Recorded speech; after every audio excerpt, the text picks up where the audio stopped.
but No. little to do, Emailed me you know. about noon today to say he wouldn't be able to make You it. know, Oh, it So- was 'Cause I one know thing he when there was nothing to do, but then it's plenty like to when there's say. stuff to do, it's like, Sorry? you know. Yeah. because every time I But see him, I he think we're tells gonna be me back on there's not gonna be much to do. what he thinks. Okay. Oh, boy. Soon enough. Well, so, thank you everybody for coming. As everybody knows, we don't have any legal, cover my nose. I can't see, but, all right. Oh, yeah, that's. I don't have minutes to go over. Oh, I forgot to print them, I'm sorry. Okay. I'm a bad girl. All right, we have no financials to deal with. And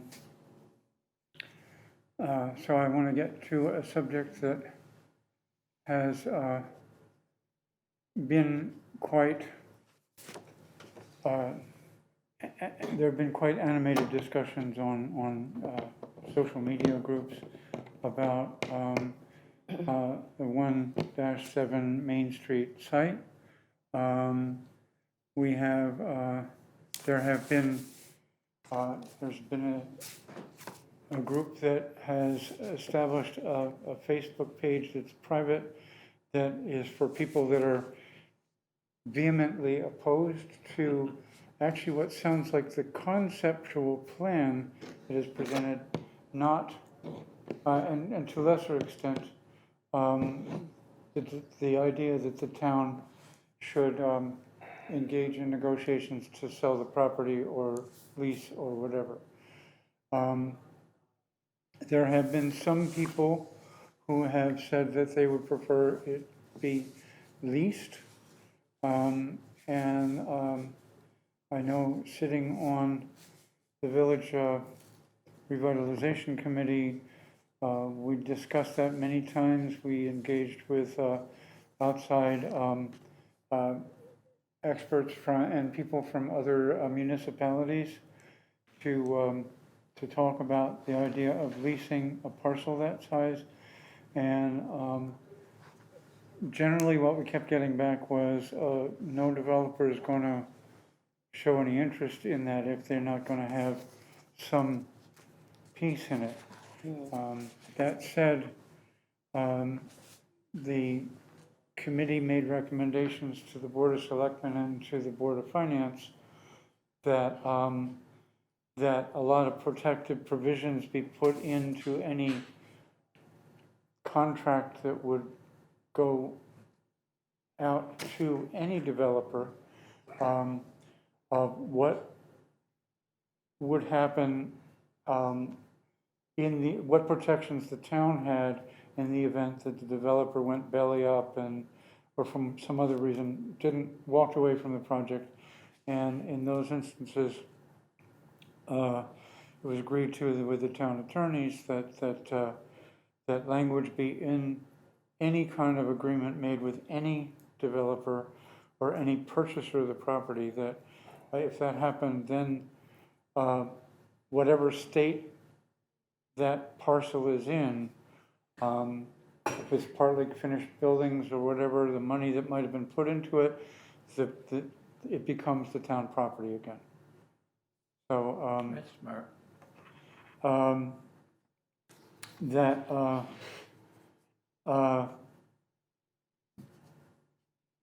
Frankly, I'm surprised that no one's here tonight who's been quite vocal about their concerns and thoughts about that parcel, because it is a public meeting, and some people who are it happens to be opposed to it, the idea of either leasing it or the conceptual proposal have gone to 2 planning and zoning meetings and went to meetings where the principal was there to talk, the principal, well, Jeff Riley was there to talk about the vision they had for what they would like to do with the site. So, and I wasn't at that either of those meetings, so I can't speak to what the mood or tenor of the audience was at that meeting. My questions and concerns to everybody here is,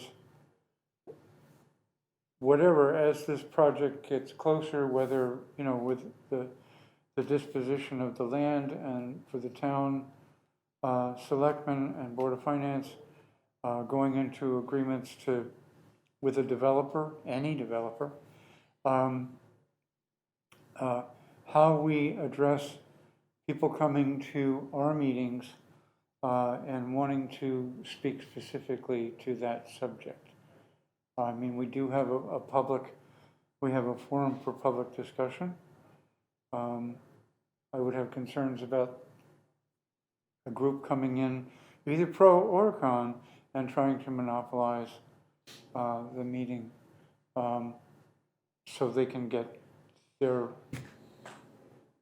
point of view.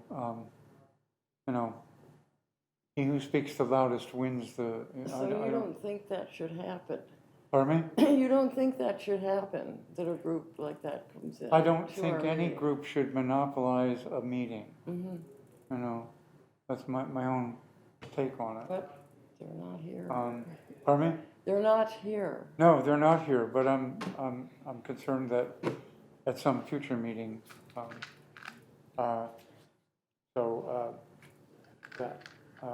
So you would handle it? pardon me? You would handle it, in a sense? I mean, Well, if there were a lot of people, we could do what happens in other municipal meetings where there's a lot of people, is just put a time limit on how long people want to speak. And if they want to talk longer than that, they have to wait for everybody who's here to talk to get another chance. And then they have another 3-5 minutes or whatever. I know the legislature in Hartford, when it's a big subject, they generally limit it to 3 minutes, unless it's someone they've invited to speak, or they realize that somebody has some totally unique perspective about something that warrants, and then at that time, and the legislature would say, okay, then you go forward with that. So I've never been a strict Robert Rules of Order adherent, but I know Robert Rules of Order, and we had to do that, although sometimes Robert's Rules of Order can be maddeningly. So that's where I'm at with this. I think we can, when it comes to that, we can set the rules up before we start. Yep. And one of them should be that we should go through the whole procedure piece by piece. And when we're finished asking questions of the builder, so forth, and no longer have any more questions to ask, then open it up Okay. with a limited amount, say 3 minutes per person, to hear what they have to say. I wonder though if we should, seeing as how it has not ended well at some meetings, whether we should limit what the people presented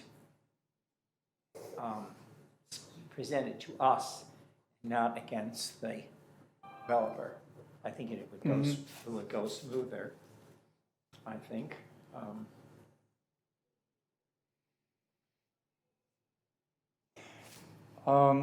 On two groups, one pro and one anti, and the anti group has, the administrator of that group has so far permitted me to be part of it and to talk on it. And I've spent not so much recently, but a lot of time explaining that this is not about a conceptual proposal, and the individual initially was saying that, well, you must be on the developer's payroll that you're so favorable of it. And I wasn't being favorable, I was just not making an opinion. And I kept saying, I don't have the luxury of having an opinion. If this project goes to it, it has to come before Historic District Commission and zoning. And we can't give our opinions about something that We haven't received a formal proposal about yeah, I it. think you, We've only had a very informal presentation. It was almost a year ago in November. Wow. yeah, Yeah, you know, I mean, okay, and that's really the only thing we have ever, and I stated certain opinions on the record at that particular meeting, and I stand by those opinions, particularly having to do with the preservation of the two buildings on the property. You know, whatever the project does, those two buildings, in my opinion, need to be preserved. And I do believe that preservation by relocation is a reasonable option if they are basically in the way of the greater good. Okay, I do not want to see either of those buildings demolished. I want to see them preserved. My first preference is I would love to have them preserved in place, but I also see that there's the possibility that we are serving a greater good by preserving them by relocation. This buildings got relocated all the time. French Flats is certainly a prime example, and I wouldn't want to see either of the buildings altered to the extent that French Flats ultimately got altered, but that they be preserved. And my first preference, if they are relocated, is that they be relocated within the district. But I want to hear what the proposal is. You know, I mean, you know, the short of I do not personally wish to entertain any talk about the demolition of either of those two buildings. That's my bottom line. And I think that under the circumstances and the scope of what we're talking about, I think that's a reasonable, thing from our point of, from the commission's point of view. These are both contributing structures to the historic district, both local and national register. They are both so documented, and so I'm participating in both of those groups because I'm certainly very interested in hearing what everybody has to say about it.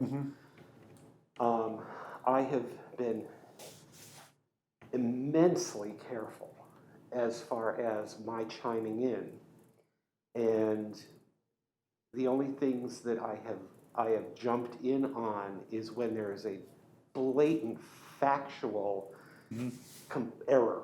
And I have jumped in on, there was one comment that basically said, oh, well, this means the historic district doesn't have anything to say about the project. Excuse me. This property is in district, and whenever a project is brought forth to, that has to do with the historic district and it changes the appearance from the right of way, we most assuredly will be involved. So that type of blatant misconception of what we do and a few other things, I have jumped in to correct absolutely blatantly false information. Otherwise, I have really restricted my fingers from typing because that's not the forum for me to express that kind of thing. But The what forum about, will be when we have a public hearing on a project that actually comes before us, which may not look like the concept video that is, and I don't know what that's going to be, but yeah, well, what about when someone accused you of being on the take? oh, God. Pardon me? when someone accused you of being on the take, Oh, yeah. well, does that become part of the public record? I mean, is that It tolerated? became part of Facebook record. I see. And just to make sure that I knew that it was saved, I screen saved those things. Because, I mean, that Yeah, type of thing there's shouldn't. been, they've crossed the line on a couple of Yeah. things Yeah. like that. They've crossed the line on things like making allegations that if the conceptual proposal were to be built, that it would be built with shoddy materials and, And they're making these assumptions, or?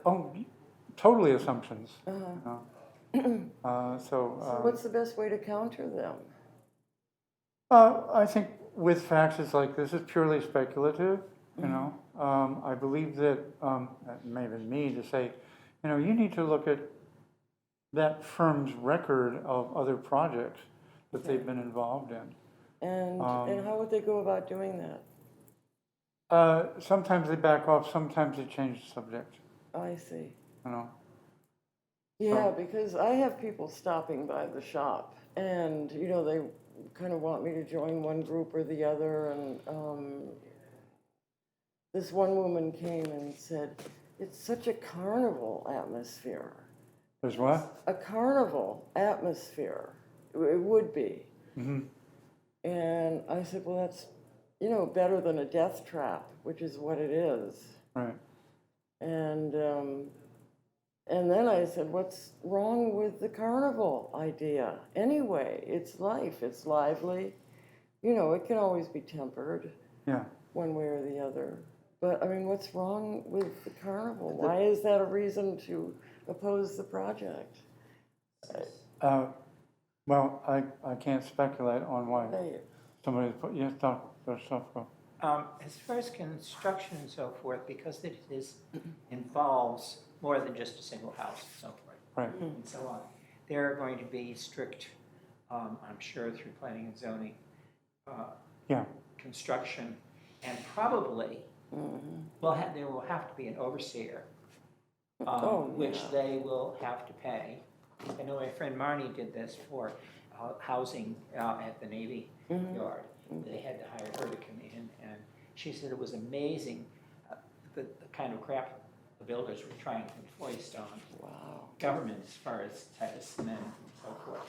But it was her job to say, no, you can't use that, you have to use this. So I think something like that, we'd have to insist, or the town should insist there be somebody overseeing construction. Yeah, To make but sure I would think they would have that anyway. Well, when you build a house, you don't have it, no, I mean, you No. have certain Right. conditions that you have to meet as far as plumbing, electricity, you know, foundations and all that stuff. But when it comes to putting up the house with 2x4s, that's, you're on your own. When Actors Housing was built, using not historic district regs, but village district regs, we were able to, the town, I'm not sure whether it was, I think it was probably from planning and zoning's budget, not ours. But we hired, I think his name is Mark Kamal, was an architect down in Groton. Oh, yeah, I remember Yeah, that. and he did an assessment of the Actors Housing project and whether it was appropriate or not. So I don't recall, it was favorable, I mean, but I don't recall all the details of that. So the town has that option too, which isn't so much as an overseer as somebody that's completely outside, to look at the, in that case, looking at Goodspeed's proposals. So we have that as a tool to make use of, and back then I think planning and zoning deferred to us, and having that consultant before they went and looked at the Actors Housing anyway, and then because Actors Housing had a lot of stuff to do with inland wetlands more because of the stream and everything, so, which isn't an issue here. But, and there were, the people opposed to it have also initially tried to make an issue that, well, it would tax our sewer system, though other people chimed in and said, well, no, our sewer system isn't really, The sewer system was built with this in mind. Yeah. It's yeah, underused. This kind of, Right. this kind of development, I mean, Right. that was, you know, I've got to give credit for the planning on that. You know, that there was a great deal of forethought in what could potentially, you know, develop in the district. That you know, the sewer capacity is completely a non-issue. And you know, there's also been a number of issues brought up, which, you know, a lot of talk about global warming and rising sea levels, and you know, it's like, okay, you know, I mean, yeah, okay, we can be concerned about those, but are we going to, you know, also, you know, the option that is being basically proposed is not just, you know, we don't like the concept that's been presented for, you know, we don't like the art, you know, certain architectural elements. We don't Right. like, you know, okay, clearly they don't care for the building density that's in the concept, but rather than taking a position of, we want to work with you so that we can bring all of our ideas together and come up with a solution that is most appealing to most people. It's, we should preserve everything that's on that property as is, including the garage, and turn the property into a park. right, And continue to maintain it as a town property. So of course, there's no, you know, it would have absolutely no tax benefits. That, you know, all of that goes out the window. You know, there's no middle ground. It's, we don't like the concept at all, and the only option is just to preserve everything that's there and turn it into a park. Oh, so they do have an idea of what they want. Yeah, they Yeah, want but a how many park. They want parks a do we park. have? How many land trust places are there for people to go and walk in Well, this town? It's just- there's a few thousand acres. Yeah, I mean, we don't need another park. So, well, You haven't, what are your thoughts on all this? You've been quiet. Well, I'm not on, by design, I'm not on social media. So I do not really care, want to know. Right, Facebook ain't going to happen, I don't want to. yeah, But I look at it from a pragmatic point of view, and my concern philosophically is I get a little spooked when you've got this wonderful parcel that I've referred to as the crown jewel of East Haddam. And only one developer comes to the party and says, let's do something, which to me is a huge red flag. To me, it's like, if this thing were a real viable, you know, hot to trot scenario, these guys would be beating each other up Right. trying to get a Right. foot in the door. And nobody, except one guy or one Yeah. concern, if you will, has stepped up. And that's got me greatly concerned about just the overall viability of the situation. And I think that's a little bit of a, like I say, it's a cause for alarm.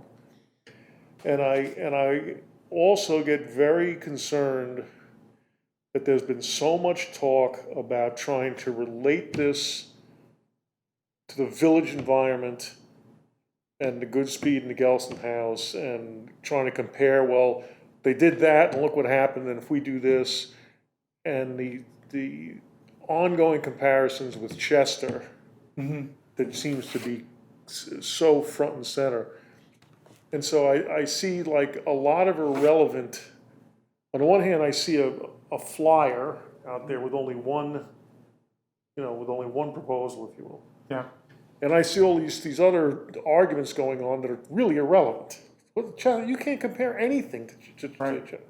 And so I'm concerned about the focus. I think there's just all this, hornet's nest of stuff going on and groups and Facebook page and this and noise. And I think somebody mentioned it earlier. When it comes time to somebody put an application in with a proposal so we know exactly what we're talking about, then we can have a discussion. And the 65-day clock starts. Yeah. and we have Yeah. However Then we many- can have a discussion. however many public hearings during that period that we need to have. Mhm. And we have something to work with, and as the Historic District Commission, we can take whatever is proposed to us, we can say yes, we can say no, or we can, say yes and a laundry list of stipulations. Yeah, I think there's so much background noise. So it is, Yeah. you're absolutely right. So much background noise that the real issue and the real focus, is off in the ozone somewhere. I don't know where it is. But like I say, what's got me, at least, again, of most concern to me is that only one developer Yeah. steps. Actually, What does that say about the Well, feasibility? Honestly, there was the- one other. There was one other. But no, it there was, At least, I mean, but that was pretty weak, there yeah. was one other outfit from out of state who expressed an interest but never presented anything. And then there was, I think his name is Donner, who owned the brewery, the microbrewery that was behind the liquor store, Tony's Package Store. And, yeah. Yeah, and then had to move because of septic not basically blowing up. And he's on at least one of those groups and has expressed that he's in favor of development, and he stepped away from it because he thought it would take too long. And he needed something like, I need to move this existing business now, Yeah.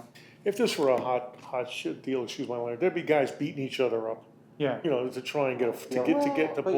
you're talking play. about what is relatively a very small parcel. That's another problem. 2.5, a little more than 2, not 3 acres, not even 3 acres. And it's a brownfield. And, Will and I have participated on these chat groups.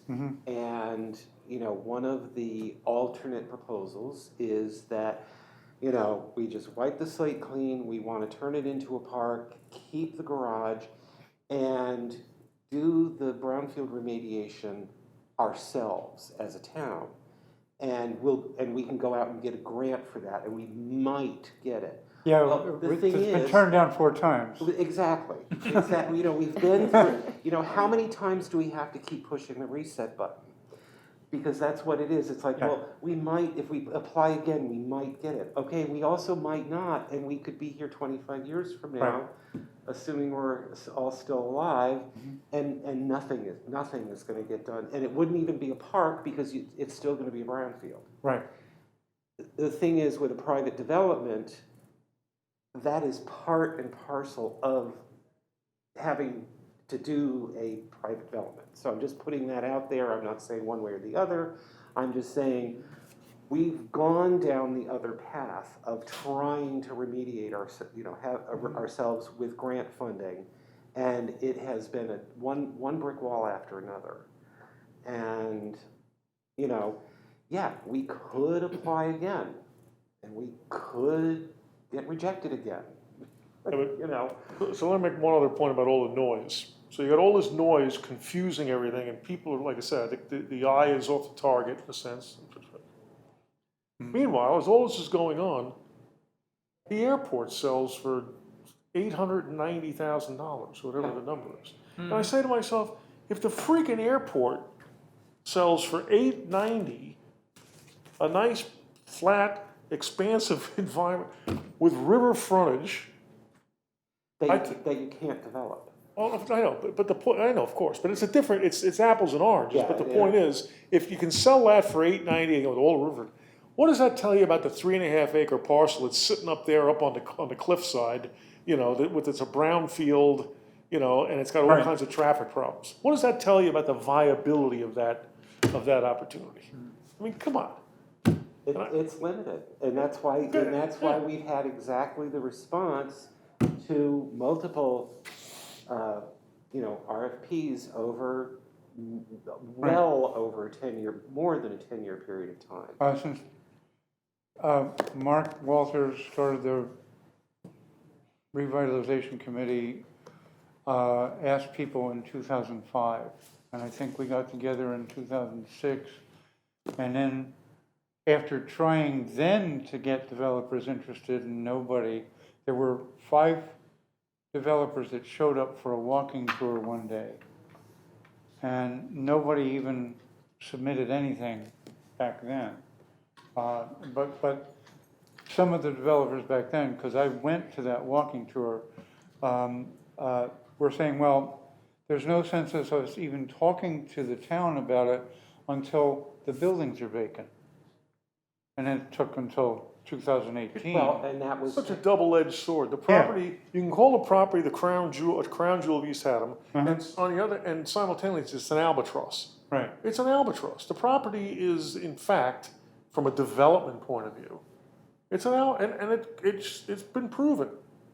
Again, you have one developer, and the developer has been very clear. The only way to make this fly is to pack, excuse my language again, 10 pounds of you-know-what in a 5-pound bag, because density is the only way it's going to fly from a financial perspective. So I think that's part of the issue too. The emotions are very high. Yeah. But the fact of the matter is that in certain respects, like I say, the property is an albatross. Yeah. Well, and this is also something that I'm going to take off my historic district commission hat and I'm going to put on my taxpayer hat. Okay. The town is probably any level of government is the worst possible potential landlord. Right. You know, this is not something that we as a town, it needs to be in private hands. It is not something that the town should be a landlord over. The town is not in the business of being a landlord. I mean, bottom line, it's a recipe for disaster. Speaking as a member, one of the board members of an organization that does have a 99-year lease with the town, anything that happens at the Sportsman's Club becomes our responsibility. Oh, I didn't know that. Yeah, so if it's the town property, but if somebody gets drunk or anything, you know, chokes on a fishbone at a game dinner, that's us. If somebody goes out for a walk on the property, You're saying us being the town. us being the Motor Sportsman's Club, are Okay. responsible Yes. for that leased property. Yeah. You know, and we got into a go-round about this because there were, it's a little bit of a tangent, and this isn't for the minutes really, but members of an abutting property owner's family were offered a couple of acres, and then they went and submitted towards planning and zoning a building proposal that was on Sportsman's Club grounds, which is the town's grounds, and the town was like, it's your lawsuit, you know. And we learned from that we as a lessor, we may have the advantage of having this parcel that we get to use, but we get treated like the owner with none of the benefits or protections that we don't own it. So, which is another thing that I have. So I'm not speaking as the chair here. I'm speaking as somebody that, as a board of officers for that organization, could be named in a lawsuit if something happens. Similarly, if a lease happens, somebody drives their car up and you know, hits a bunch of people, and blames it on poor signage to the parking lot, that leaseholder is responsible for that. So, But again, I'm assuming that the Sportsman's Club is a nonprofit organization, so there's no tax implications one way or the other? in our case, we're a nonprofit. Okay, okay, so we're talking about, prime commercial property. Right, Okay, as prime as we've got in this town. Right. Okay, and to the complications for tax implications, if the town were to lease it, what? no taxes. But if it's commercial property, I don't know how that would you work. see, this Yeah. is why the town, it absolutely, I'm absolutely adamant that the property needs to be sold. Let me go back to another point from the Historic District Commission perspective, Yeah. as a member. So we assess applications at every meeting. And we're sitting here talking about the impact of the window design, and, it was 12 over 12, whatever. And, and we're down into the nitty-gritty, okay? With our responsibility to try and, maintain the law and order, if you will, of the historic district. How in God's name, I mean, you think about it, trying to assess this plan when it ultimately comes before us. And again, we talk about materials, and then you look at what's been proposed, and again, it's just a proposal, but I'm thinking of the Herculean task it's going to be as a commission to try and say, yeah, this fits. Well, And it's like, I'm wondering how in God's name we're gonna do that, Well, Well, We that's did it- where we'd we have did it to with the get Good this Speed Act. outsider into, like we did with the actors' housing. We did it with the actors' housing.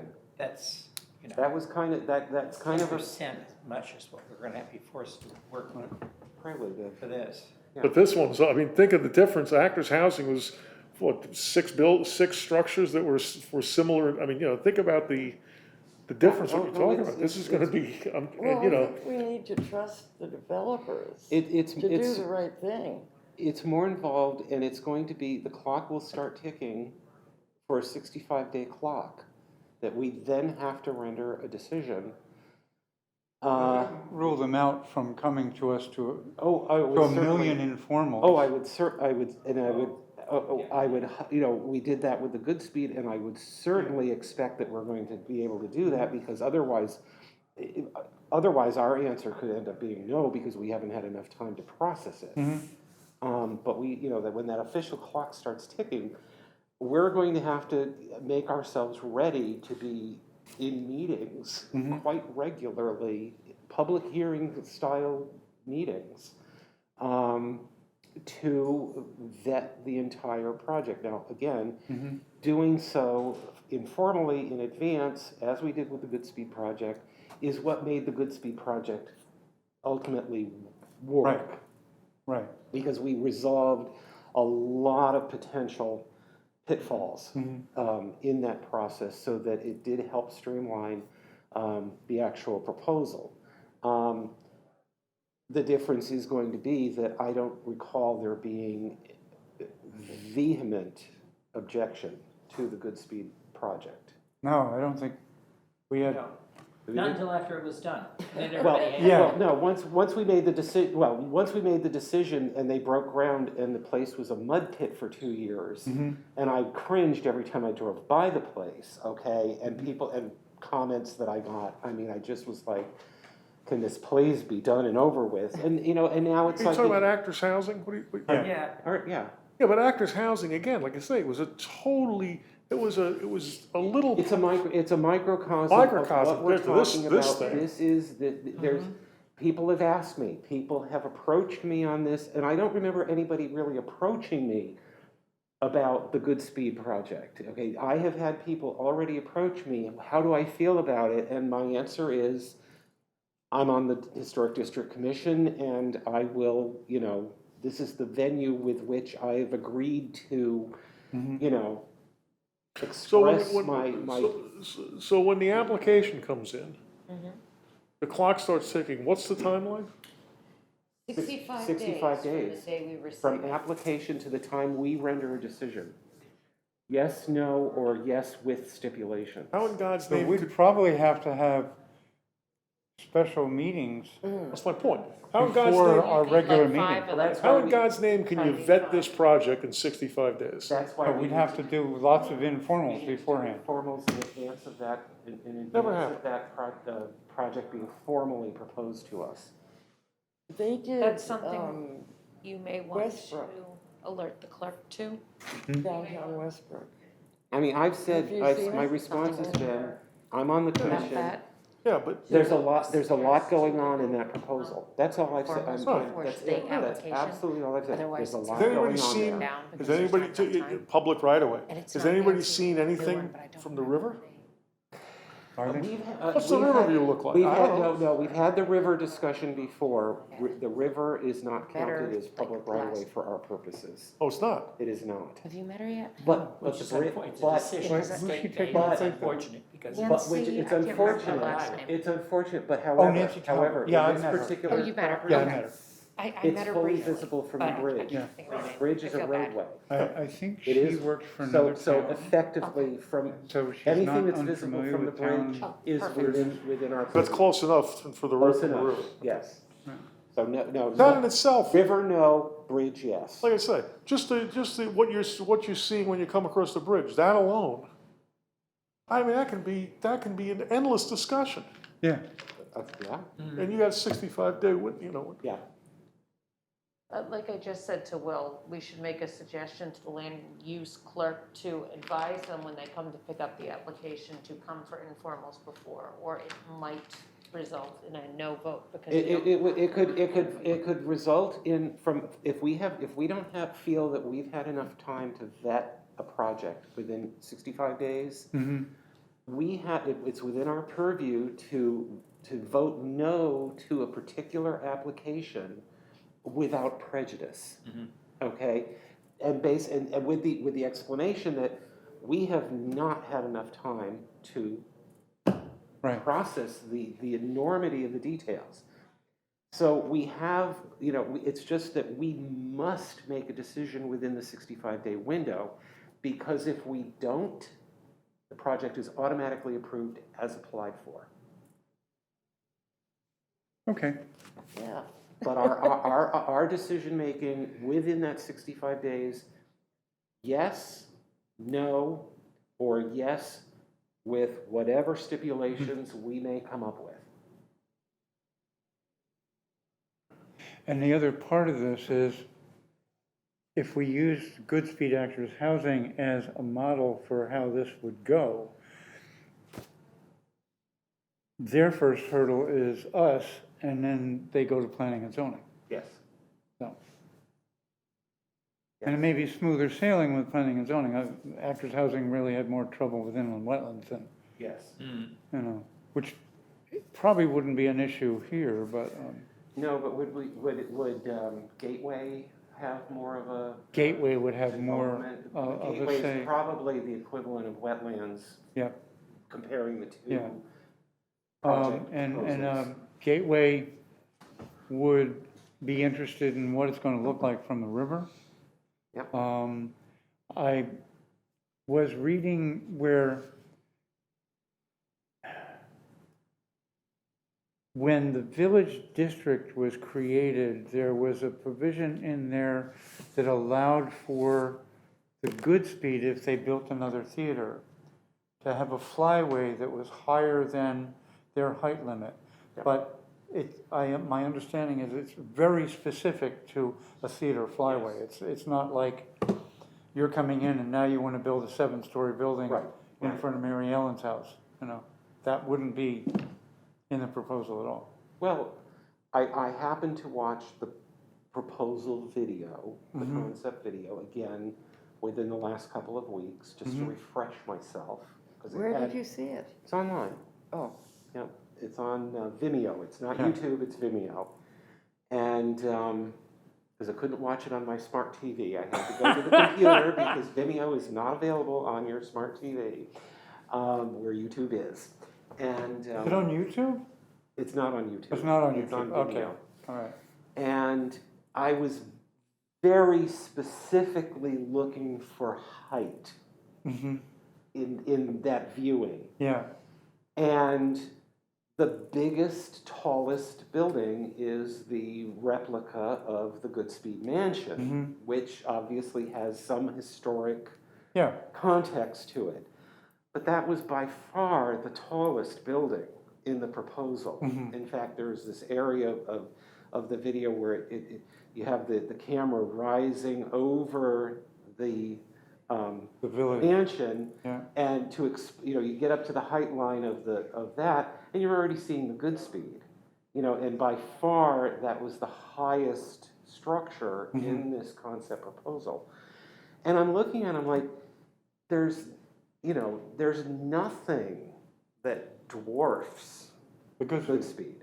Yeah. But at the same time, I go back to the prior, 10 years ago proposal, drawn proposal, where, one of the comments was, I recall going to the then constitution of the village revitalization committee, Right. and my saying, you really need to take a look at having, the possibility of a restoration of a reconstruction of the Goodspeed Mansion, being that it does have a historical context in that location.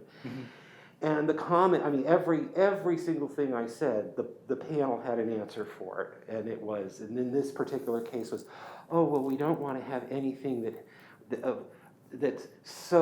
would be architectural competition to the Goodspeed. And it's like, Huh? and the proposal that was laid out was architecturally so weak, and the buildings right along the edge of the road, directly across from the Goodspeed, had all of the architectural interest of 1940s or 1950s little beach cottages. Yeah, or animal sheds. There was no substance to them to even. It's not a competition. When you have good architecture clustered together is a stronger presentation. So kind of what they're doing to Hartford now along Park and Main Street. Yeah. Yeah. They're taking a lot of buildings that, making it look like the post-tenement, but, yeah. Yeah.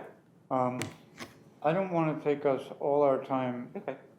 with this, and Yeah. I just wanted to be sure we had some discussion about this. Let me go back to another process question. Yeah. then. So when we do end up, when it's been disposed, what is our purview, if you will, with regard to any activity with the road network? I mean, the road network and all those changes. In the past, DOT has basically informed the town what they're doing. Yeah, they may come to us informally and say, what do you feel about this? And then they'll do whatever they want anyway. Yeah. Every single time. The That's only thing true. I think we had a lot to say about, or they asked our thoughts about when they built a second building for increased generator space. But we got what they were going to give us anyway. When they did the two bridges Right. on either side of the foot of I- Ray Hill Road, they came before us. What do you want to see? We went through books that they Right. had, this style design. They went back, they ended up doing whatever the hell they wanted. I think we recommended was not that they what have we- a sidewalk on that second bridge, We asked for, and they never did that. we also asked for brick veneer. We Yeah. didn't get the brick veneer, we got stone veneer. Right. Okay, on the upper bridge, we got stone veneer on the outside that nobody can see. Right. Just the most ridiculous thing, but they go through the process, it makes it sound like you've got a choice, and then they do whatever the hell they want anyway. So Well, it's, what about, So what we end up is, we end up with Yeah, we- something not as bad as we feared, kind of thing. I mean. but in this case, terms of- you're talking about the island in front of I'm not the going drop there. off, the island, and so I would assume that we'd have a little more opportunity to have input for this one with that. One of the things that I will go back with the Village Revitalization Committee is that Riley's firm and the people with him, and it's not just Riley, he came with like I don't know, about a dozen suits, you know, said that they would take it upon the onus of responsibility for dealing with DOT themselves, and the town wouldn't have to do that, but. Probably the only thing that would probably create a buffer in this case and having to do with compatibility between the road work and a project is that there probably would have to be a certain amount of land swapping going on. And short of, you know, I mean, either it's a cooperative land swap or it would be the state doing eminent domain, and that's not, you know, that's not what this is about. You know, this isn't the state coming in and saying, we have to have a roadway that goes straight through, you know, flat out from the bridge and right across. Right. This is, you know, an opportunity in the development where the road could be realigned, but it probably would involve, it would probably involve some land swapping, which would then put it into a somewhat more potentially cooperative situation. I've been very careful about not saying anything about what I thought about the conceptual designs. But one thing, it's the only thing that I'm comfortable speaking about, is one thing that I liked was within the conceptual designs, they built a basement structure where instead of those two clunky little outbuildings, the generators would be hidden underneath and basically burned into the earth. Bunker. Into the, yeah, bunker. Bunker.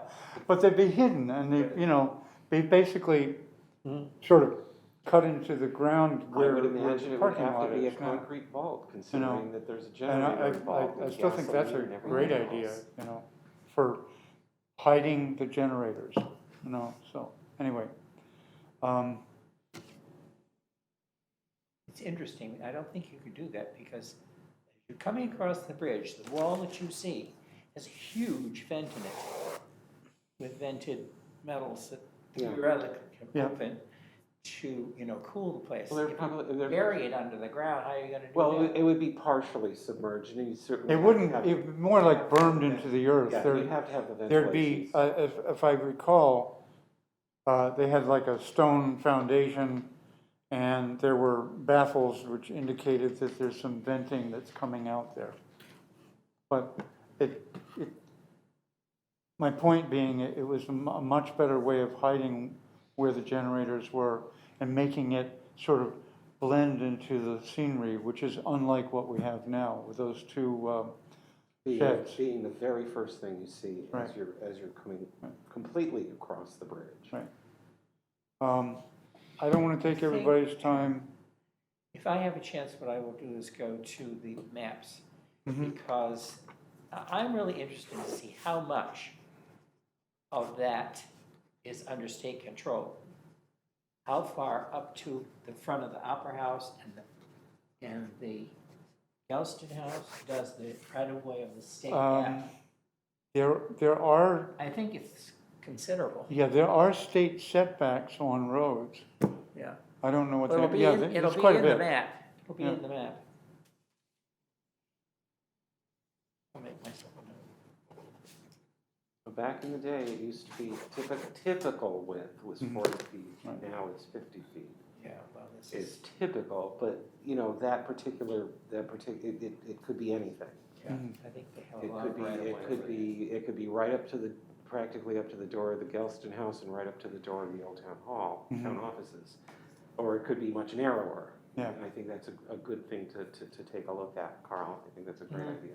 How and when do we start the 65 days? When they Pardon me? apply, When they apply, so when they we make have a to formal, wait when they for them? file a formal application. So we have to wait, And we There's nothing can't, for us to do until they, I mean, okay, obviously, we want to encourage them to do it. go into informals. want to step back from that question first. First, there has to be a referendum by the town that has the townspeople agree that they could go into negotiations with a developer about selling the property and building on the property.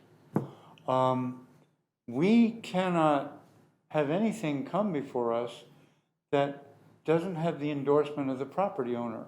So whether it's sold and it goes to a developer that comes to it, or whether it's leased and the town endorses what a developer is going to do, nothing will happen for us with a hearing with that 65 days until all of that is played out. And even then, I think it's important, like you said, we get across to the whoever the developer will be, to be prepared to spend a lot of time in informal hearings with HDC. Yeah, they should have all their paperwork and their plans and drawings and everything done. Yeah. Do we know anything yet about the referendum? I mean, I've heard about it, but I don't know if there's been any. The referendum was initially going to be the same time as the budget referendum. And the selectmen and Board of Finance said, no, let's keep it separate. But they have to have a meeting, and I think the town meeting has to be held at least, I think, 10 days, is it? Or 14 I days? think it's 14. 14 between when that meeting is and when a referendum would be scheduled. And going back to that and where I first started tonight, I know that some have indicated that they're concerned that one of the most vocal opponent to this might be willing to take it to court if they don't get the referendums extended back into the moon in the 22nd We're good century. at that. So, but that's neither here nor there. I got some dogs in crates that want to get out too. So, and I don't want to spend our whole night just talking about this, but I hope that this has been helpful and productive for everybody. We need motions then. Hmm? We need motions. We then. do need a motion to adjourn. Move to adjourn. Second? Ayes? I, Aye, that was easy enough. All right, passes unanimously. I don't get to vote because there's not a tie. You're gonna send out minutes? I will. I'm sorry. I completely forgot. No, I meant of this now because I will have forgotten half of what we said anyway. Yes, the last time we met and of this. Yes, okay. Let me stop that. Thank you very much, everybody.